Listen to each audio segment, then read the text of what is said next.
하나님의 말씀을 같이 읽겠습니다. 사도행전 15장 36절에서 41절입니다. 사도행전 15장 36절에서 41절까지의 말씀 찾으셨으면 함께 읽겠습니다. 며칠 후에 바울이 바나바더러 말하되 우리가 주의 말씀을 전한 각성으로 다시 가서 형제들이 어떠한가 방문하자 하고, 바나바는 마가라 하는 요한도 데리고 가고자 하나 바울은 밤빌리아에서 자기들을 떠나 함께 일하러 가지 아니한 자를 데리고 가는 것이 옳지 않다 하여 서로 심히 다투어 피차 갈라서니, 바나바는 마가를 데리고 배 타고 구브로로 가고 바울은 실라를 택한 후에 형제들에게 주의 은혜의 부탁함을 받고 떠나 수리아와 길리기아로 다니며 교회들을 견고하게 하니라. 아멘. 오늘 우리가 확인할 말씀 굉장히 중요한 말씀인데 평상시에 많이 보지 않았던 말씀이죠. 바울과 바나바의 다툼입니다. 시대적인 전도자 두 사람이 다투게 된 내용이 성경에 들어있는 거죠. 그러면 이 속에서 우리가 확인하고 이 속에서 우리가 점검해야 될 부분이 무엇이겠습니까? 오늘 성경을 통해서 또 이번 주 우리가 확인해야 될 하고보건 말씀을 통해서 우리가 중요한 은혜를 받게 되기를 원합니다. 하나님은 우리를 은혜의 시간표 속으로 부르셨습니다. 오늘 우리는 중요한 은혜를 받아야 될 시간표입니다. 왜냐? 전 세계를 살려야 되기 때문입니다. 하나님은 우리에게 전 세계를 살릴 복음화라는 하나님의 절대 목표를 우리에게 주셨습니다. 그러면 이 절대 목표를 우리가 실현시키고 이루기 위해서는 우리 힘으로 되겠냐? 안 된다는 거예요. 내 힘으로 237 나라 갈 수 있습니까? 우리의 힘으로 전 세계 살릴 수 있습니까? 안 되거든요. 237 5천 종족 살리는 것은 우리의 능력과 힘과 방법과 전략과 지혜로 안 됩니다. 반드시 하나님이 은혜를 주셔야 됩니다. 그 은혜를 받도록 하나님은 우리에게 오늘의 시간표를 주신 거예요. 오늘 하나님께서 우리에게 원하시는 건 뭐냐? 렘넌트의 때를 놓치지 말고 은혜를 받으라는 겁니다. 하나님은 렘넌트 때 응답받은 인물들을 사용하셨어요. 중요한 성경 속에서 은혜 받은 사람들, 응답받은 사람들이, 많은 사람들이 렘넌트 때 준비가 되었거든요. 7 렘넌트 찾아보면 되잖아요. 요셉 같은 경우 17살 때 하나님이 주신 언약의 꿈을 꿨습니다. 그리고 세계복음화에 대한 목표 잡았는데 노예가 됐죠. 17살 때 꿈을 꾼 이후에 노예로 끌려가서 세계복음화를 시작했습니다. 하나님의 방법이었죠. 사무엘은 어땠습니까? 젖되자마자 성전으로 가서, 그때는 성전이 없었으니까 성막에 가서 언약궤 앞에서 하나님의 음성을 듣는 준비를 했습니다. 그래서 초등학생 나이 정도였지 않을까. 그때 벌써 사무엘이 하나님의 음성을 들었죠. 다윗은 어땠습니까? 청소년 시절에 하나님이 주시는 은혜를 받고 사무엘을 만나서 성령 충만을 받은 겁니다. 사무엘 만나서 메시지를 받고 기름 부음 받았는데 성령 충만이 이날 임했죠. 다니엘 같은 경우도, 에스더 같은 경우도 거의 청소년 시기였던 것 같아요. 다니엘과 세 친구는 언제부터 은혜를 처음으로 받았는지 알 수는 없습니다. 그러나 확실한 것은 뜻을 정하여 왕의 집이며 마시는 포도주로 자기를 더럽히지 아니하리라 하고 기도했을 그때가 아무리 나이가 많았어도 청소년 정도 시기였지 않겠나, 이렇게 생각됩니다. 그래서 요셉, 사무엘, 다윗, 다니엘, 대표적인 렘넌트 몇 사람만 들어본 겁니다. 렘넌트의 때, 렘넌트의 시간표를 놓치지 않았습니다. 다시 오지 않는 이 시기를 우리가 하나님께 드리도록, 하나님이 오늘 나를 부르신 그 사실을 감사하면서 렘넌트의 때 나를 하나님께 드리고 은혜를 받다가 세계복음화할 수 있는 영적인 힘을 우리가 다 같이 얻어야 되겠습니다. 그래서 우리는 이것을 두고 오늘의 시간표에 은혜 받을 기회를 놓치지 말아야 되겠습니다. 고린도후서 6장 1절을 보니까 하나님이 은혜 받을 만한 때에 우리를 부르셨다. 구원은 지금이 은혜 받을 만한 때고 지금이 구원의 날이다. 이렇게 말씀하거든요. 오늘 우리는 오늘의 시간표 놓치지 않고 은혜 받는 기회 속으로 같이 들어가야 되겠습니다. 겨울에 우리는 수련회와 훈련을 많이 인도받게 됩니다. 중요한 시간표에 하나님이 주시는 인생 전환점의 응답을 받을 만큼 하나님을 바라보면서 은혜를 달라고 사모하고 기도하시기 바랍니다. 하나님, 나에게 은혜를 주옵소서. 하나님 나에게 응답을 주옵소서. 세계복음화할 수 있도록 영적인 힘을 성경 속 렘넌트들처럼 얻게 하여 주옵소서. 그렇게 기도해요. 우리는 정말로 은혜 받아야 돼요. 우리가 하나님께 간구하면 하나님 반드시 응답하시거든요. 하나님 반드시 은혜 주시거든요. 너희가 전심으로 나를 찾고 찾으면 나를 만나리라. 예레미야 29장에 분명히 말씀했습니다. 사도행전 1장 4절에서 8절에 예수님께서 제자들에게 예루살렘 떠나지 말고 아버지께서 약속하신 것을 기다리라. 요한은 물로 세례를 베풀었지만 너희는 몇 날이 못되어 성령으로 세례를 받을 것이다. 약속했어요. 그 약속대로 우리에게 이루어 달라고 마음을 갖춰 오로지 기도에 힘쓴 거예요. 우리에게는 이 시간표가 필요합니다. 사도행전 1장 4절에서 14절까지의 이 시간표가 우리에게 필요합니다.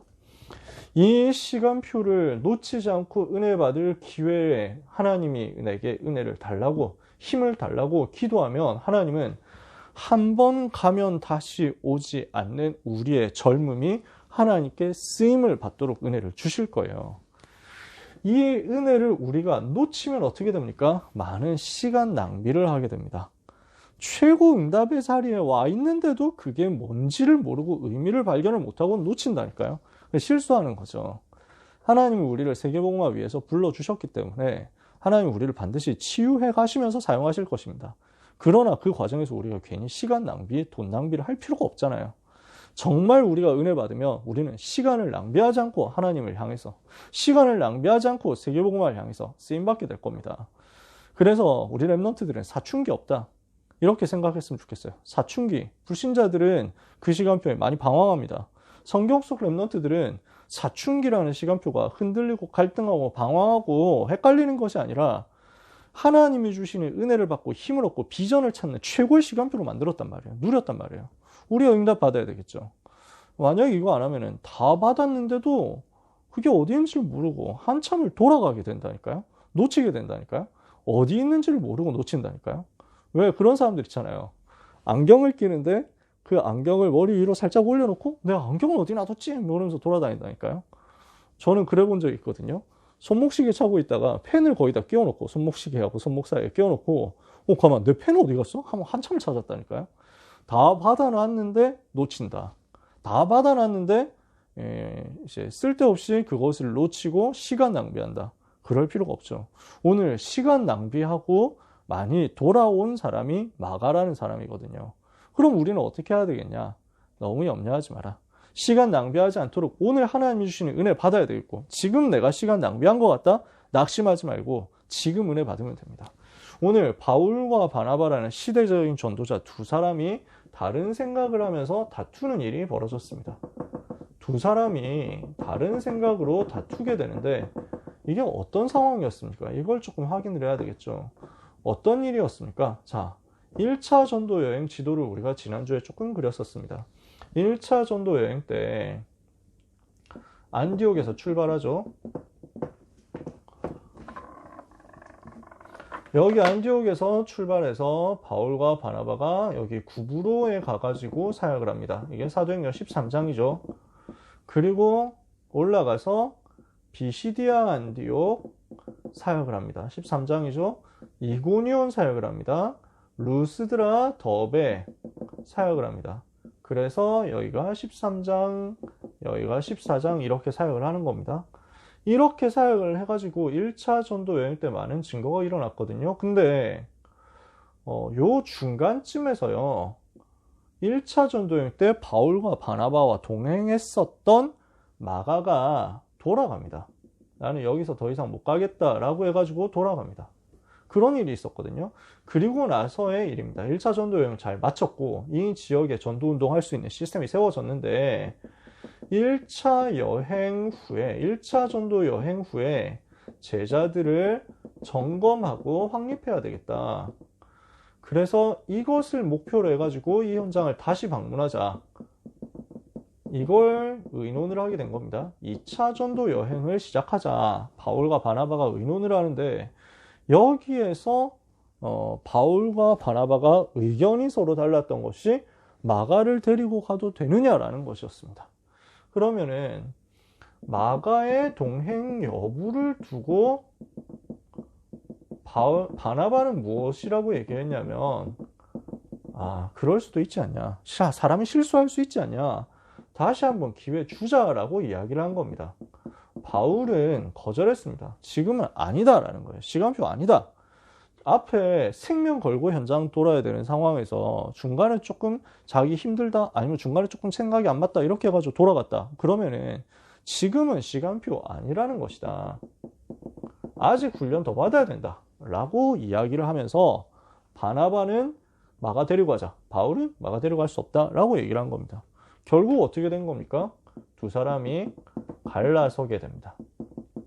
다툼 끝에 서로 크게 다투고 바나바는 마가를 데리고 여기 구브로로 가게 되고요. 그 다음에 바울은 실라를 데리고 여기 다소 방향으로 해가지고 갈라디아 방향, 이 지역으로 돌게 됩니다. 그러면은 어떻습니까? 두 사람 중에 누구 말이 맞습니까? 이 목사님 간단하게 얘기했습니다. 둘 다 옳은 말이다. 틀린 말 아니죠. 잘못된 얘기도 아닙니다. 둘 다 맞아요. 사람은 실수할 수 있습니다. 연약할 수 있습니다. 그러면 그게 끝입니까? 아니에요. 다시 시작할 수 있어요. 하나님은 그런 좋으신 하나님이시거든요. 실수했던 사람, 넘어졌었던 사람, 무너졌었던 사람 세워가지고 하나님은 새로 시작하게 하시고, 과거에 있었던 문제들, 과거에 있었던 상처들, 과거에 있었던 여러 가지 연약함과 영적 문제들 치유해가면서 전도자로 바꿔가거든요. 성경에 보니까 야곱 같은 사람 실수 많았잖아요. 그 사람을 바꿔서 세계복음화 하도록 만들었어요.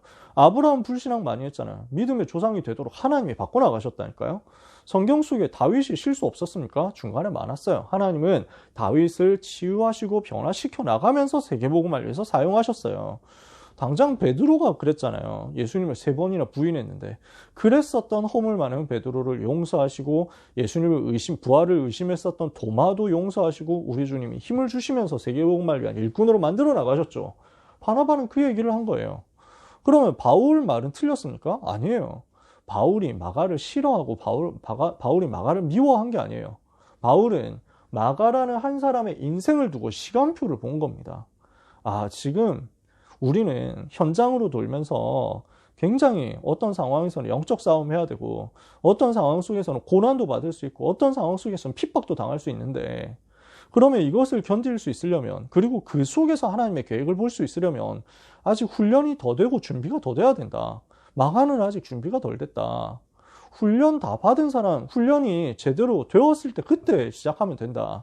지금 마가는 은혜 받고 힘 얻어야 되는 시간표다. 이렇게 본 거예요. 그러니까 그 두 사람의 말이 다 맞잖아요. 그러면은 갈등해가지고 다투고 갈라졌는데 그게 완전 저주였습니까? 잘못이었습니까? 두 사람이 나중에 이불킥 할 만큼 실수한 일이었습니까? 아니에요.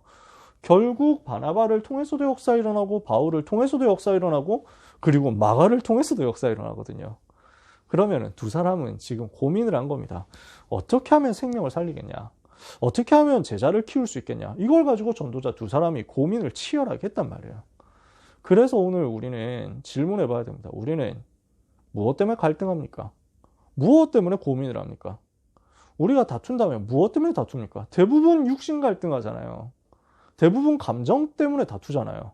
그게 아니고 정말 전도 때문에, 정말 선교 때문에, 정말 복음 때문에 다투고 갈등하고 토론하고 고민한다? 하나님은 기뻐하세요. 정말 생명 사랑하는 중심에서 치열하게 고민하면 하나님은 은혜 주시거든요. 그래서 그 두 사람이 서로 다르게 생각하고 서로 다르게 판단했지만, 그러나 두 사람의 동일한 중심은 무엇이었냐면 마가라는 한 사람을 제자로 세워야 된다라는 거였어요. 결국 어떻게 됩니까? 마가는 바울을 돕는 훌륭한 제자가 되거든요. 그래서 마가 요한 누굽니까? 어떤 사람입니까? 어떻게 나중에 응답을 받습니까? 히브리식 본명은 요한이고요. 이스라엘 이름이거든요. 그리고 마가는 로마식 이름입니다. 그러니까 마르쿠스라고 하는 그 당시에 로마에서 많이 쓰는 이름이었어요. 그래서 이것을 두고 사람들의 추측이 다 있습니다만, 바울 같은 경우도 이름이 원래 유대식 이름으로는 사울이죠. 근데 로마에서 활동을 하고 세계복음화를 해야 되기 때문에 바울이라는 파울루스라는 로마식 이름을 씁니다. 그렇게 하는 경우들이 종종 있습니다. 그래서 당장 우리 같은 경우에도 예를 들어서 뭐 한국 이름 부르기가 뭐 미국 사람들이 한국 이름 부르기가 어렵다, 발음하기 어렵다 이러니까 아, 나는 누구누구인데 사실 내 한국 이름은 이건데 나 영어식 이름 이거 있으니까 이걸로 나를 불러줘 라고 얘기할 수 있잖아요. Just call me Peter 뭐 이렇게 해가지고 얘기할 수 있잖아요. 그런 거하고 똑같아요. 지금 요한, 마가. 그렇다면은 굳이 두 가지 이름을 가지고 있었다는 것은 아마도 이 사람이 유대 사회에서 자랐지만 로마 사회에서도 활동을 많이 했었다는 얘기일 것이고, 나중에 이름을 지었을 수도 있지만 아마도 마가는 원래부터 마가라고도 하는 요한이라고 했기 때문에 전도운동 시작하기 전에 이미 로마식 이름을 가지고 있었다는 것은 로마 사람들하고 벌써부터 교제가 되고 소통이 되는 엘리트였을 가능성이 높다라는 것을 볼 수 있습니다. 이 사람은 바나바의 조카였어요. 바나바와 친척이었다고 할 수 있습니다. 그리고 마리아의 아들인데 이 사람은 누구냐면 쉽게 마가의 어머니인데요. 마가 다락방이라고 얘기하는 그 다락방의 주인. 그래서 예수님이 성만찬하셨던 그곳 장소를 제공한 사람이 마가의 어머니였어요.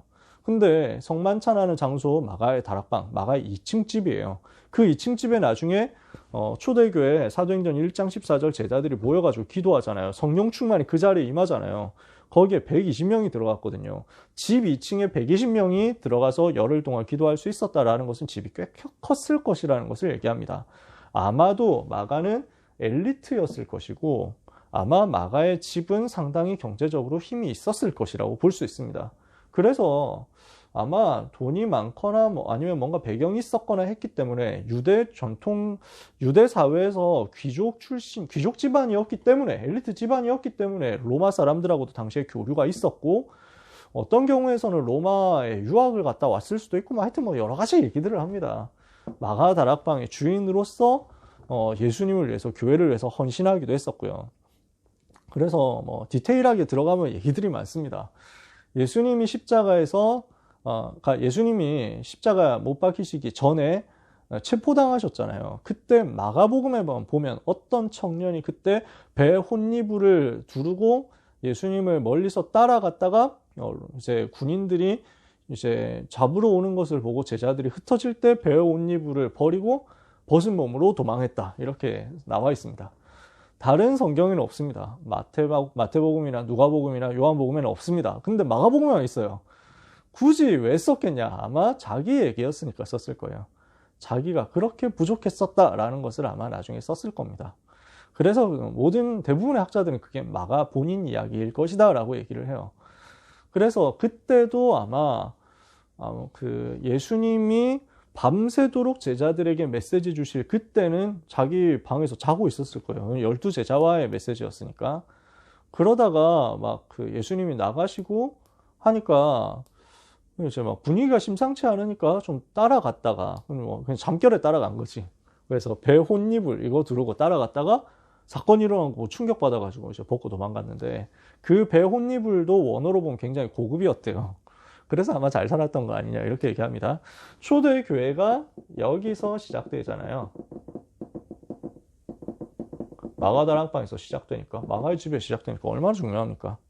근데 이렇게 해가지고 젊은 이제 마가가 교회에서 훈련을 받고 하다가 바나바의 조카니까 바나바하고 사역을 같이 하기도 하고, 그래서 예루살렘에서 주로 활동을 했었는데, 바나바가 나중에 이제 바나바와 바울이 사역하고 이제 안디옥에서 응답을 받고 있으니까 거기로 아마 따라 올라간 것 같습니다. 사도행전 15장 그때쯤 이제 바나바가 바울을 데리고 와가지고 같이 전도운동 할 때 그 상황을 보고 아마 올라와가지고 같이 인도를 받고 거기에서 사역을 하고 했었던 것 같아요. 자, 그렇게 했다가 1차 전도 여행 팀으로까지 인도를 받았는데 선교 도중에 중단한 겁니다. 귀가를 한 거죠. 중도 포기를 한 거예요. 이것 때문에 바울과 바나바가 서로 싸웠는데, 그러면은 바나바는 마가를 계속 데리고 갔었다는 얘기고, 바울하고는 마가가 사이가 안 좋을 것 같잖아요. 근데 안 그래요. 10년 정도 지났을 때 로마 감옥에 갇힌 바울이 마가를 두고 굉장히 좋은 협력자라고 이야기를 합니다. 그러니까 로마 복음화를 위해서 바울이 감옥에 갇혀 있는데 거기에서 마가가 지금 나하고 같이 있는데 굉장히 나를 잘 도와주고 있다라고 소개를 해요. 빌레몬서 1장 24절에 보면 마가가 지금 나하고 같이 있다라고 얘기를 하거든요. 그 상황에서 또 무슨 일을 하느냐면 베드로와의 통역자 역할을 합니다. 이거는 교회 전승에서 많이 나오는 얘기입니다. 로마 복음화를 위한 중요한 일꾼으로서 바울과 같이 있으면서 동시에 베드로하고도 베드로의 통역 역할을 해가지고 베드로전서 5장 13절에 보면은 마가가 내 아들이다. 내 아들 마가가 너희에게 함께 문안한다. 이렇게 얘기를 해요. 그러면서 바벨론에 있는 교회가 너희에게 문안하느니라. 이렇게 얘기하거든요.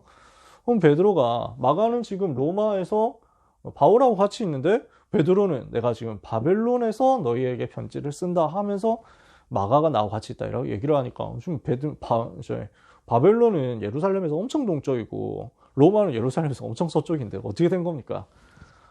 핍박 시대니까 베드로가 암호처럼 쓴 겁니다. 로마라는 현장을 두고 일부러 바벨론이라는 이름 붙여가지고 얘기를 한 겁니다. 그래서 그 당시에 최고 도시인데 유대인들은 바벨론이라는 지명에 대해서 뭔가 상징적으로 갖고 있으니까 이교도의 도시이면서 원수나라의 도시면서 세계 최고 강대국 현장 그게 바벨론. 유대인들은 그걸 대명사처럼 생각하니까 베드로가 암호 쓰듯이 그걸 설명을 한 거예요. 그럼 이 상황에서 이게 어떻게 된 거냐? 이건 제 추측입니다. 반별 다락방이라고 제가 하면서 이런 얘기를 마가복음 설명하면서 조금 했었는데요.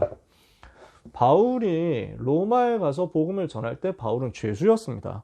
자기에게 오는 사람들을 만날 수 있습니다. 그러나 밖으로 나가지는 못해요. 물론 그렇다고 해서 전도가 막히지 않았어요. 왜냐? 바울은 이미 제자들 다 파송해놨어요. 바울 제자들이 움직이면서 전도운동 다 현장에 펼쳐놨다니까요. 바울은 뭐 하면 되냐면 여기서 올라오는 대상자들이나 여기서 연결되는 중요한 사명자들만 만나가지고 찾아오도록 만들어서 훈련시키면 되는 거였어요. 제자들을 훈련시키고 중요한 찾아오는 사명자들, 엘리트들 이 사람들을 만나가지고 복음 전하고 그러니까 감옥 안에 있으면서 사역 다 해요. 한 발자국도 집 밖으로 못 나갔지만 거기서 사역 다 했어요. 근데 한 가지 아쉬운 것이 있어요. 뭐냐? 목회예요.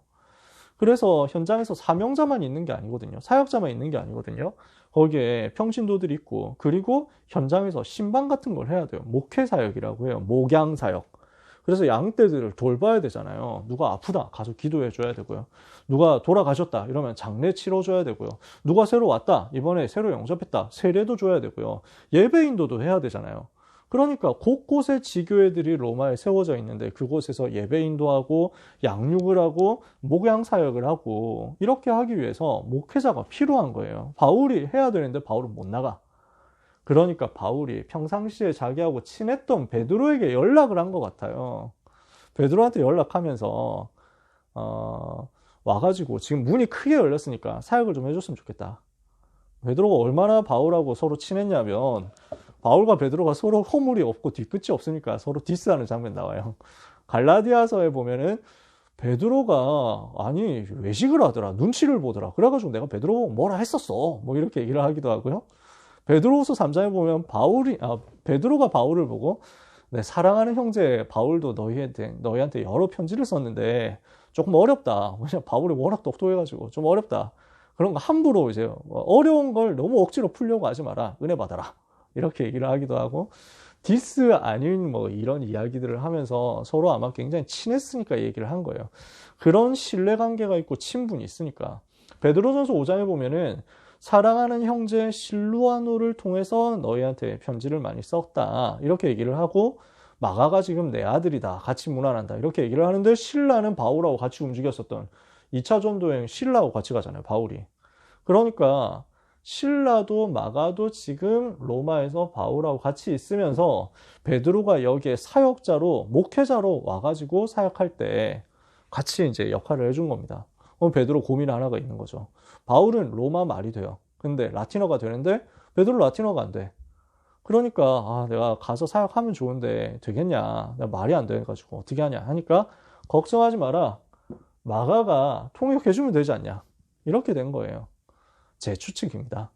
그래서 마가는 바울의 중요한 동역자면서 또한 베드로의 중요한 동역자. 이렇게 해서 마가 복음을 기록하는데 베드로를 통해서 받았었던 예수님의 공생에 대한 부분을 싹 정리해가지고 책으로 남긴 거예요. 로마 사람들이 읽을 수 있도록. 바울은 골로새 교회에 마가를 부탁하면서 참된 위로자다 이렇게 설명을 하거든요. 나의 참된 위로가 되었느니라. 이렇게 설명하는데 바울이 마가를 골로새 교회에 부탁을 했다기보다는 제가 봤을 때는 바울팀의 부교역자로서 두기고처럼 사역을 했을 거예요. 제 추측 중에 하나인데 그때 당시 베드로가 그 동네 쪽에 있었으니까 마가를 보내가지고 베드로를 데려온 게 아니냐 뭐 이런 생각도 들고 여러 가지 있습니다. 하여튼 이런 추측을 할 수 있는 건 현장에서 전도운동 시스템을 보고 이제 세팅을 하고 캠프를 하고 하는, 그래서 사도행전을 그런 현장 관점에서 볼 수 있는 다락방 전도운동 하고 있는 우리뿐 아니겠냐 이렇게 생각합니다. 자, 얘기가 길어졌습니다. 확실한 건 바울은 마가를 자기 일에 유익하다라고 얘기했습니다. 언제 얘기했냐? 마지막에 얘기했습니다. 디모데후서 4장 11절을 보니까 바울이 지금 순교하기 직전이에요. 근데 디모데를 보고, 아들로 생각하는 디모데를 보고 유언으로 남기는 게 디모데후서인데 거기에서 제일 마지막에 너는 속히 내게로 오라 라고 얘기합니다. 순교하기 전에 너를 꼭 봐야 되겠다. 너를 만나서 마지막으로 구두로 너에게 메시지 전달하고 싶다 라고 얘기를 하는 거죠. 속히 나한테로 와라. 올 때 뭐 갖고 오고 책은 뭘 갖고 오고 하는 걸 부탁을 합니다. 그러면서 올 때 마가 데리고 와라. 내 일에 유익하니까 라고 얘기를 합니다. 그걸 보면은 마가는 그때 부교역자로서 디모데하고 같이 에베소 쪽에 있었던 것 같고요. 거기에서 돌아와서 바울의 마지막까지 지킨 사람이 되었습니다. 그러니까 바나바도 마가를 위해서 굉장히 기도했다는 얘기고, 바울도 마가를 위해서 굉장히 기도했다는 얘기고, 마가가 그 속에서 회복이 되고 치유가 되어서 이만큼 중요한 일꾼이 되었다는 거죠. 어떻게 됐습니까? 은혜 받은 겁니다. 하나님이 주신 은혜를 받은 겁니다. 바나바는 어떤 사람이었습니까? 자, 초대교회 당시 이방전도의 개척자인데 구브로 출신입니다. 자기 고향이에요. 그러면서 초대교회에서 굉장히 존경받은 사람이었습니다. 초대교회 제자들이 굉장히 가난하고 힘들었는데 그때 자기 전 재산을 팔아가지고, 아마 바나바도 부유했었던 것 같아요. 전 재산을 팔아가지고 모든 땅을 다 팔아서 헌금해가지고 이 가난한 사람, 어려운 사람들 살 수 있도록 도와줬거든요. 굉장히 헌신했어요. 그러면서 전도운동이 쓰임받았어요. 그래서 안디옥 교회에 가가지고 거기에서 중요한 이제 그 사역자로서 쓰임을 받게 되고, 12제자가 아니면서도 사도라고 일컬음을 받은 사람이 됐다. 바울과 바나바 말고는 12제자 외에는 바울, 바나바 빼고 사도라고 일컬음 받은 사람이 없거든요. 그래서 사도로 인정을 받을 만큼, 12제자 아닌데도 사도로 인정받을 만큼 굉장히 중요한 사역을 했고 이방전도 개척한 사람이었어요. 그래서 바울을 이해하고 인정해준 인물, 바울을 찾아가지고 세워준 인물이었습니다. 최초로. 그러니까 바울이 복음받고 돌아왔는데 예루살렘 교회에서는 바울 스파이 아니야? 이렇게 많이 의심을 했었어요. 그도 그럴 것이, 원래 예수 믿는 사람들을 핍박하던 사람이니까요. 근데 그랬던 바울이 얘기해보니까 아니다. 진짜 복음받은 게 확실하다. 바울이 진짜 괜찮은 사람인 것 같다. 내가 포럼해보니까 이만큼 귀한 사람도 없다 하고 인정을 해주고 받아들여지도록, 공동체 속에 받아들여질 수 있도록 길을 열어준 사람이었어요. 은인이라고 할 수 있죠. 안디옥 교회에 바울을 초빙해가지고 청빙해가지고 같이 안디옥 교회에서 사역하고요. 그만큼 자기 욕심이 없었어요. 자기가 담임 목회하고 있는 현장인데 바울 와가지고 공동으로 사역하자 하면서 바울을 더 높여줬다니까요. 그리고 최초의 선교사로서 바울과 함께 현장을 돕니다. 세계복음화를 위해서 나선 중요한 응답의 자리에 바나바가 있었다는 거죠. 크게 다투어서 갈라진 것 같지만 바울과 여전히 소통되고 있었어요. 그래서 고린도전서 9장 6절에 보면 이런 표현을 하거든요. 어찌 나와 바나바만 일하지 아니할 권리가 없겠느냐 하고 얘기를 합니다. 고린도 교회에. 그러니까 이 말은 지금 무슨 말이냐면은 이게 지금 바울이 고린도전서를 썼을 때는 바울이 3차 전도 여행을 할 때거든요. 다투고 난 이후에도 한참 시간이 지났었던 거예요. 근데 그때도 바나바하고 나하고는 계속 현장에서 일하면서 사역하고 있다. 스스로 헌신하면서 사역하고 있다. 그게 일하지 않을 권리가 없어서 그런 게 아니야. 라고 하면서 얘기를 하는데 그 말은 바울이 바나바하고 여전히 친하다는 거죠. 교회 전승에 따르면 구브로에서 순교했다라고 이야기를 합니다. 그래서 구브로에서 순교했기 때문에 그때 이미 그 이후에 마가가 바울한테 와가지고 훈련받으면서 바울하고 동역을 했지 않겠냐 이렇게 얘기를 하는 거죠. 그러면 우리는 뭘 볼 수 있습니까? 마가라는 제자가 이렇게 귀한 제자가 되기까지 바나바도 바울도 굉장히 기도하면서 도왔다는 얘기고, 마가라는 한 사람을 세우기 위해서 바나바는 데리고 가가지고 또 기회 주고 헌신할 수 있도록 현장 보여주고 계속 했다는 거죠. 그리고 바울도 마찬가지로 계속 기도하고 배경이 있었다는 것이고요. 그래서 우리는 은혜 받는 사람 되어야 되겠습니다. 바나바는 어떻게 해서 하나님의 은혜를 받고 인도를 받았습니까? 가난한 사람들을 살려줬죠. 바울을 변호하고 인정해줬죠. 안디옥 교회에 가서 살려줬죠. 바울을 역사의 전면에 등장시켰죠. 얼마나 귀한 사역이겠습니까? 이 사람은 살리는 중심이었습니다. 모든 것을 살리는 중심으로 이해하고 용서하고 용납하고 수용한 겁니다. 그러니까 위로의 사람, 위로의 아들, 권위자라고 별명이 붙을 정도였거든요. 하나님은 이런 바나바 같은 제자를 통해서 또 다른 제자를 세우는, 굉장히 중요한 제자를 일으켜 세우는 은혜가 전달되게 하셨어요. 은혜를 주시는 하나님은 바나바를 통해서 은혜가 자꾸 전달되게 만드신 거죠. 바울은 또 어땠습니까? 영적으로 우리가 바울에 대해서는 이렇다 저렇다 설명 많이 안 해도 알잖아요. 굉장히 성령 인도를 받기 위해서 치열하게 고민하고 여기에 대해서 민감했던 겁니다. 바울은 바나바에 비해서 굉장히 까칠했던 것 같아요. 굉장히 어떤 면에서는 예민하고 까탈스러웠다라고 할 수도 있을 것 같아요. 근데 하나님은 이런 바울의 이 면, 철저하고 철두철미한 그 면을 성령 인도에 대해서, 전도에 대해서, 선교에 대해서 절대로 사단에게 틈을 주지 않겠다고 하는 이런 치열한 모습을 보고 현장의 흑암을 꺾고 지속할 전도운동 시스템을 세울 수 있도록 만들어 주신 거예요. 치열하고 철저한 전도운동, 이것이 바울을 통해서 일어나니까 흑암 꺾는 역사가 로마 전체에 일어난 거죠. 마가는 어떻습니까? 조금 부족해도 괜찮다. 여러분, 우리는 바나바처럼 용서하고 용납하고 수용하고 이해하고 살리는 위로의 사람 되기를 원합니다. 바울처럼 성령인도 민감하면서 영적 싸움 치열하고 철저하게 하기를 원합니다. 내가 지금 조금 부족합니까? 그런 사람은 마가처럼 응답의 흐름 속에 계속 있으세요. 부족하더라도 그 속에 있으세요. 모자라더라도 그 속에 있으세요. 그러면 하나님은 전도자로 변화시키고 치유해서 사용하실 거거든요. 그러면 우리는 오늘 세 사람 얘기를 했는데 이 속에서 뭘 봐야 되겠습니까? 진짜 우리의 관심이 어디에 있죠? 나의 중심이 어디에 있죠? 진짜 우리는 무엇 때문에 고민하고 무엇 때문에 갈등하고 무엇 때문에 싸우죠?